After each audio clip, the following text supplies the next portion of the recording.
सभी को जय मसीह की। जैसे एक कहावत है कि आधा अधूरा ज्ञान बहुत खतरनाक होता है। यह बात बाइबल रीडिंग में भी लागू होती है। अगर हम देखें कि जो अन्य भाषा का कॉन्सेप्ट है, तो अन्य भाषा में बाइबल में जो दूसरा करिंथ की पुस्तक है उसका 14 अध्याय और दूसरा वचन, यहाँ पे ये कहा गया है कि जो अन्य भाषा में बातें करता है वो परमेश्वर से बातें करता है, क्योंकि उसकी कोई नहीं समझता।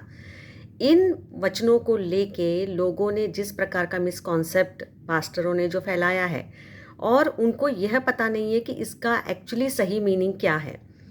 तो साउंड डॉक्ट्रिन में हम ये सीखते हैं कि इसका सही मीनिंग क्या है। अभी जैसे कि मुझे हर बात एग्जाम्पल देके मुझे समझाना पसंद आता है, तो यहाँ पे मैं भी एक एग्जाम्पल देना चाहती हूँ।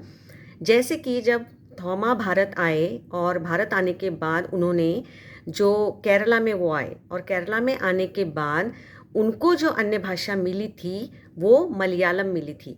अब मलयाली भाषा में जब वो भारत आए तो उन्होंने प्रचार किया, क्योंकि उनको वो भाषा मिली थी।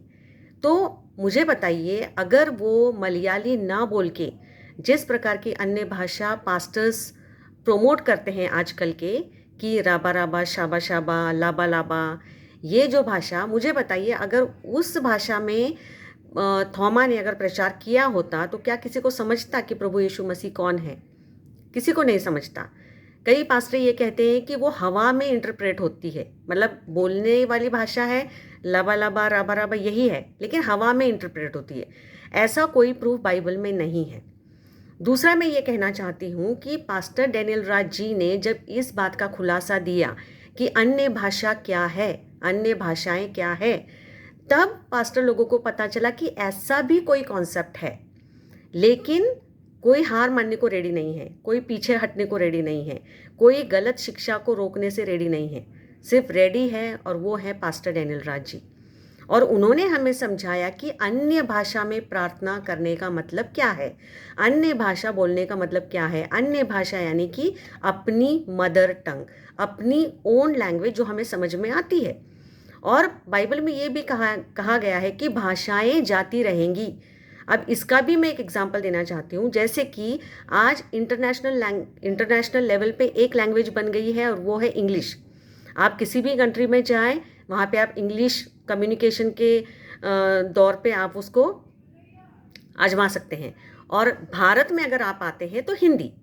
तो आजकल आपको किसी स्पेसिफिक लैंग्वेज की ज़रूरत नहीं है, क्योंकि आज अगर आपको भारत के किसी भी राज्य में जाना है आप हिंदी बोल सकते हैं। ऑल ओवर वर्ल्ड आप किसी भी कंट्री में जाते हैं आप इंग्लिश बोल सकते हैं। तो आजकल उन भाषाओं का इतना महत्व नहीं रह गया है, क्योंकि आज इंटरनेशनल लेवल पे और नेशनल लेवल पे ऑलरेडी लैंग्वेजेस डिसाइड हो चुके हैं। तो इसलिए मैं चाहती हूँ कि आप खुद बाइबल पढ़ें, खुद देखें कि प्रभु यीशु ने, परमेश्वर ने बाइबल के माध्यम से हमें क्या सिखाया है। So thank you very much.